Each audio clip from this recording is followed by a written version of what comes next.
धवलेश्वरी हरिवंश। आइए आज जानते हैं कि अगर हम अपने जीवन में नाम जप को बढ़ाना चाहते हैं, हम चाहते हैं कि हमारा नाम जप लगातार चलता रहे, तो हमें अपने जीवन में क्या संयम रखना चाहिए और कैसी हमारी दिनचर्या होनी चाहिए। आइए आज इसी विषय पर चर्चा करते हैं। हम चाहते हैं कि हमारे जीवन में नाम जप लगातार चलता रहे, हमारा नाम जप दिन प्रतिदिन बढ़ता रहे, तो इसके लिए सबसे पहले हमारे जीवन में संयम होना चाहिए। संयम कई तरह से होते हैं, जैसे कि वाणी का संयम होता है, नेत्र का, दृष्टि का, मन का, आहार का, इस तरह से कई प्रकार के संयम होते हैं। आइए सबसे पहले हम वाणी के संयम के बारे में बात करते हैं कि वाणी का संयम क्या होता है। वाणी को हमेशा नियंत्रित और संयमित रखना है ताकि हमारी वाणी से, हमारे मुख से कभी भी कोई अनुचित शब्द न निकले। यही वाणी का संयम है। हमें बोलने से पहले सदैव सोचना है कि हम क्या बोलने जा रहे हैं, क्या हमारे बोलने से किसी को दुख तो नहीं पहुंचेगा। हमें सदैव सत्य बोलना है, मधुर बोलना है। हमें ऐसे वचन बोलने हैं जिससे किसी को सुख प्रदान हो, जो किसी के हित में हो। ऐसे वचन नहीं बोलने जिससे किसी का दिल दुखे। इसीलिए हमें अपने बोलने के ऊपर विशेष प्रकार से ध्यान देना है। कैसी भी परिस्थिति क्यों ना आ जाए, लेकिन हमें कभी भी कठोर वचन नहीं बोलने हैं। बोलना, हितकर बोलना, मृदु बोलना, सत्य बोलना और मौन रहना, यही वाणी का संयम है। यदि बोलना है तो उतना ही बोलना है जितना आवश्यक हो, और ऐसे वचन बोलने हैं जिससे दूसरों को सुख प्राप्त हो।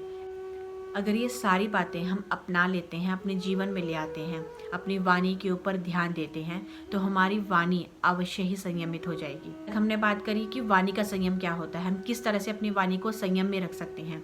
आइए अब बात करते हैं कि दृष्टि का संयम क्या होता है, किस तरह से हम अपने नेत्रों को, अपनी दृष्टि को संयम में रख सकते हैं। इसको हमें बहुत ही सावधानी से रखना चाहिए।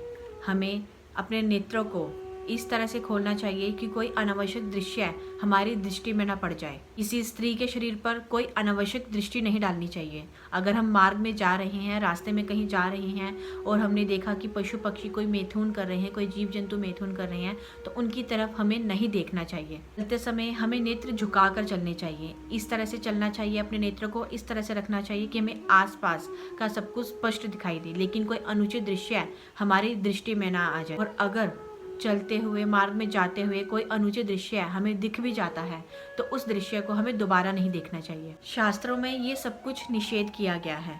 फिर जो लोग मोबाइल से या अन्य किसी माध्यम से गंदे दृश्य देखते हैं, तो उनकी दशा कितनी बुरी होगी ये देखा जा सकता है, ये समझा जा सकता है।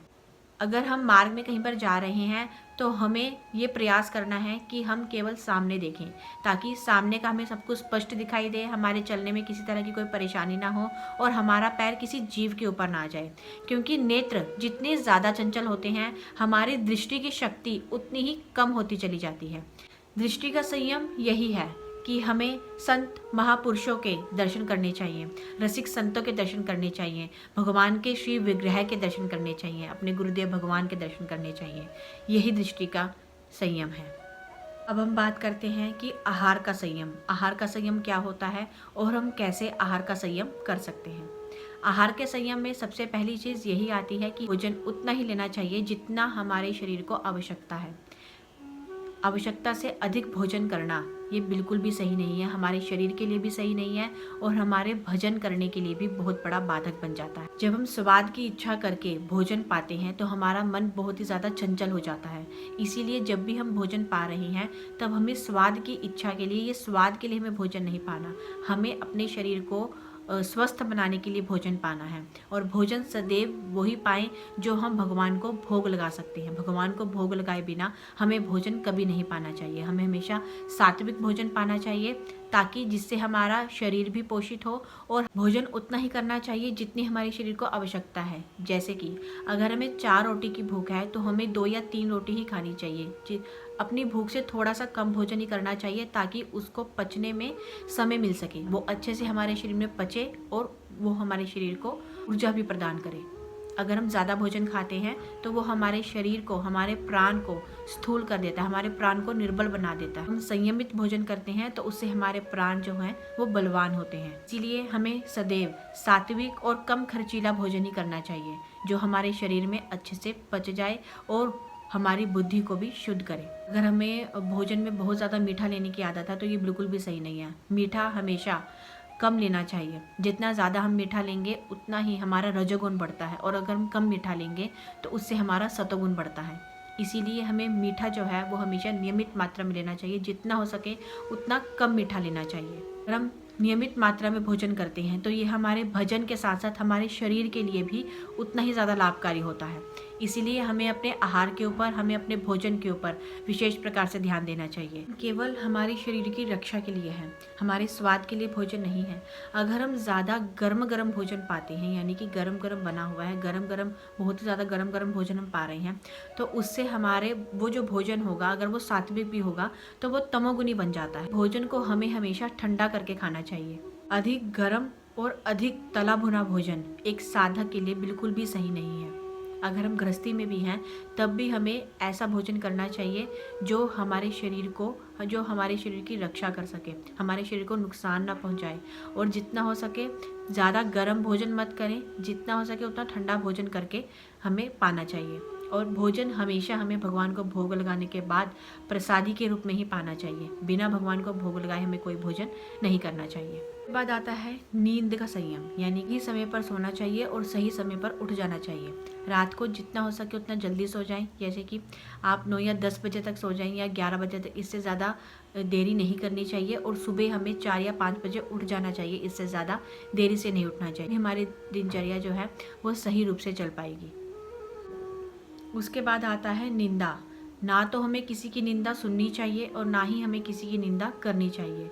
हमें अगर कोई हमारे सामने हमारे इष्ट की, गुरुदेव की या अन्य किसी भक्त की, भगवान की कोई निंदा कर रहा है तो हमें ऐसी निंदा बिल्कुल भी नहीं सुननी चाहिए।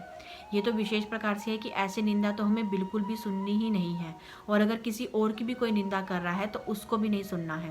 और अगर ऐसी कोई बातचीत कहीं पर हो रही है तो हमें वहाँ पर बिल्कुल भी नहीं रहना है, वहाँ से उठकर हमें चले जाना है। और अगर हम किसी की निंदा सुनते हैं या किसी की निंदा करते हैं तो ये हमारे भजन के मार्ग में, भजन करने पर, नाम जप करने पर भी एक बहुत बड़ी बाधा उत्पन्न कर सकती है। उसके बाद है कि अपनी प्रशंसा ना तो हमें करनी है और ना ही अपनी प्रशंसा हमें सुननी है।